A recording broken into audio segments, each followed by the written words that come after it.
Hello, welcome back to my first technical video.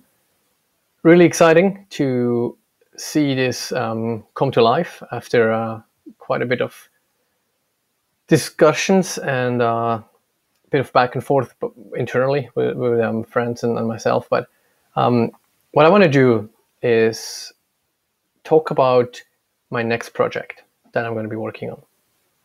The current blog or personal website that I have here on mikenicholas.com is built on a CMS system called ghost.org, and I was trying to deploy that onto GCP in a way that is as cost efficient as possible. Now, Ghost still requires a database and whatnot, so you have to pay some money for that.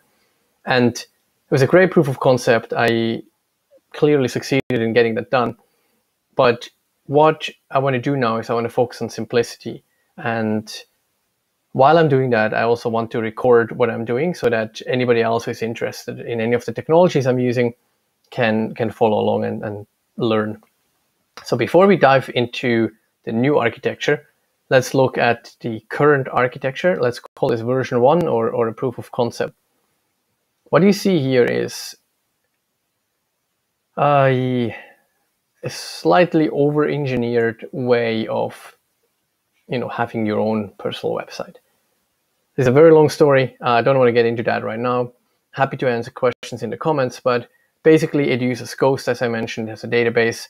It uses cloud storage, cloud CDN, website for Firebase hosting. Firebase for website hosting. And the reason of all that is basically I wanted to experiment if I can create a static website based on Ghost content and then shut down Ghost and the database while my website still serves all the traffic and the images and assets and everything. That clearly works. People can visit my blog and they can browse around. But now I wanna make this much simpler, right?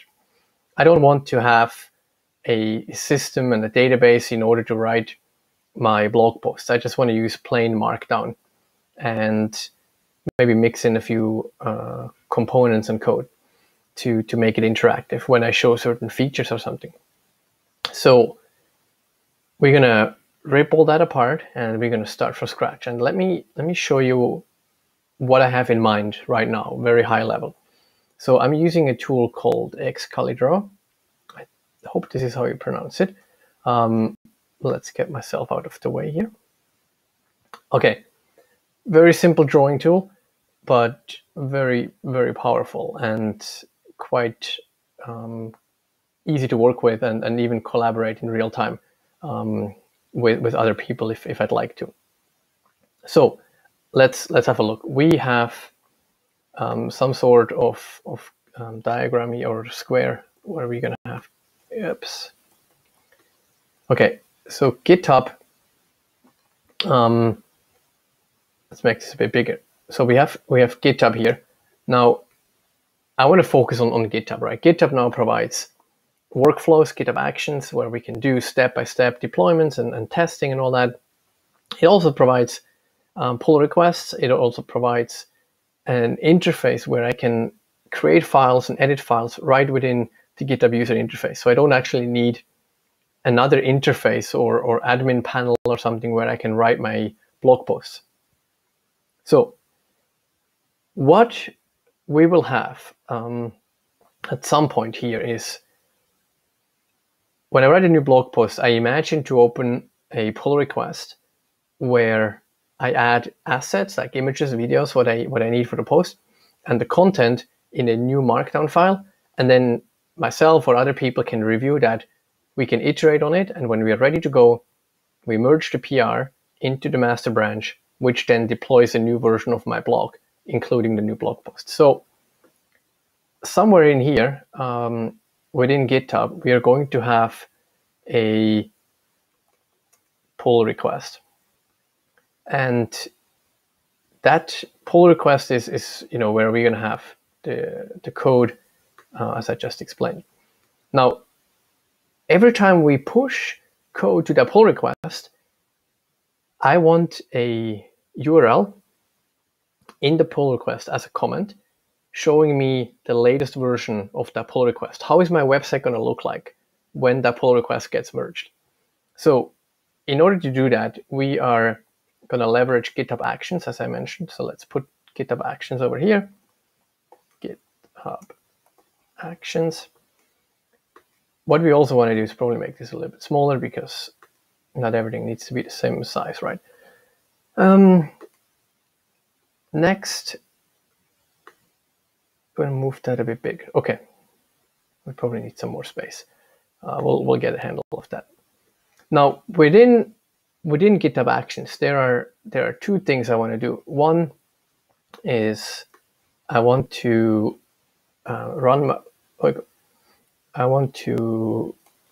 my tests. So one job that we're going to run is for test, and then another job that we want to do is deploy. And we can, connect these two, make the line straight, nice, and then say on master only. We don't want to deploy every pull request, right? When we push the pull request, we don't want to deploy to the production environment. We only want to run the tests. And actually, hang on. I'm going to change my mind on this. Let's do one more step in here. Let's move this up. So deploy is going to happen every time. Apologies for that. So deploy preview. And then what we're going to have is we're going to have a deploy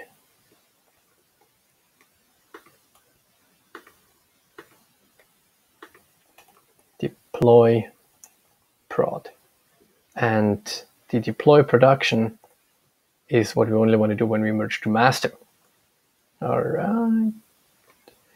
So here on master only, something like this. Okay. Fabulous.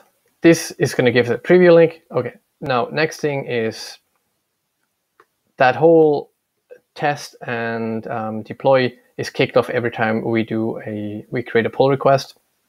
So let's make this so cool. Now that's great. The next question is, where are we going to deploy our code? The current version uses Firebase hosting. However, I want to try something new, and that new thing is called Vercel. That's me with my pronunciation. I think it's the right pronunciation, but it's Vercel. And for that, let's create another box over here. Something along those lines. And we're going to call this Vercel. The actual URL is vercel.com, so let's do that. Makes it a little bit easier to know what I'm talking about. Okay, good. So with that in mind, vercel.com is then going to host individual versions of our deployment. So basically, we're going to take this and version 2.0.0, and what happens is that comes from over here. Excellent. Let's make this straight. Good. So really quick, the nice thing about Vercel is that every deployment we're going to do is going to create a new immutable deployment. So what that means is, instead of deploying to the same server over and over again and update the content, Vercel is going to create a completely new URL for that specific version. So going back to a previous version is as simple as just changing the URL. It's basically a DNS change instead of redeploying or doing a rollback or something like that. So to quickly illustrate that, the first time we deploy the application, we're going to have version 2.0.0. Now, when that next version gets deployed, the next time we merge a pull request into the master branch, we're going to have a new deployment. What happens then is version 2 Let's make this a little bit bigger. What then happens is version 2.0.0 becomes outdated, moves over there, whatever, becomes like red, outdated, not used anymore. And what we have then here is version 2.1, for example. If we wanted to roll back, we could simply just go back to version 2 that continues to live for a while. We could do that. Now, the other thing that we are doing is with the preview here, we can deploy temporary versions here. So 2.0 / let's call it beta. Okay, so let's do a 5 arrow over here, make this straight, nice. So we would have 2.1.0 beta, great. We can test that. We can do, maybe that's even beta 1. There's different beta versions, and then we would have the same, the same concept. For every git push, we would have an older version that is no longer needed, and we can just kind of highlight that like this, and this would then become beta 2. Until we're happy with that, we can send that URL to friends and colleagues to look at, and then eventually that's displayed. Now, that's great. The next thing we then do is we have the browser of the user. Let's put that somewhere over here. It remembered our settings. We don't want that now. So this is, let's do our browser. Okay. And then the browser basically, let's go down. The browser points to some kind of router. Well, let's skip that. Basically what it does is it points right to that instance here.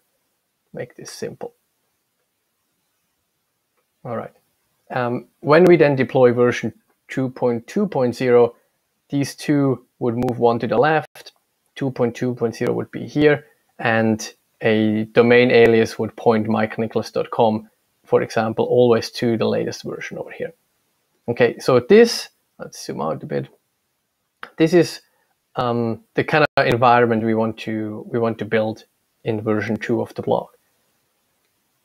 In terms of technologies, we'll get to that as we go through, especially when it comes to the website. I will be using some more newer technologies that just came out 2 or 3 years ago, and we will use that to build a static website and then deploy basically that setup here. So that's the overview. This is what we're going to be building over the next couple of weeks. I think this is going to take, mainly because we're going to do proper best practices for everything, like accessibility testing, performance. We're going to use Lighthouse testing tools. We're going to build that into the test phase on the GitHub Actions. All this kind of stuff will be built in. Now, I want to show you one more real quick thing before we move on. And this is the share feature here, or the export feature of XColorDraw. So we can click export. It gives us a preview of what we get. We can either PNG, SVG that and save it, or we can simply just copy that picture, that PNG, into our clipboard and then paste it somewhere. Or even cooler, we can click this button that generates a unique URL. We can copy that, and then I will post it into the comments of this video, so you can click on that. You get to this view right here, and you can edit that as you please, and look at it in more detail. Zoom in, zoom out, things like that. Awesome, good. I'm going to wrap it up. This is it for the overview of the blog version 2.0. And thanks so much for being here. Remember to subscribe if you haven't done that yet, and you'll get updates when we start going through this process. And as we go through and create new videos and work together on building that environment, I will be highlighting the different sections of this diagram that we are going to be looking at in each video. Excellent. Thank you very much for your time, and I'm looking forward to talking to you very soon. Bye-bye.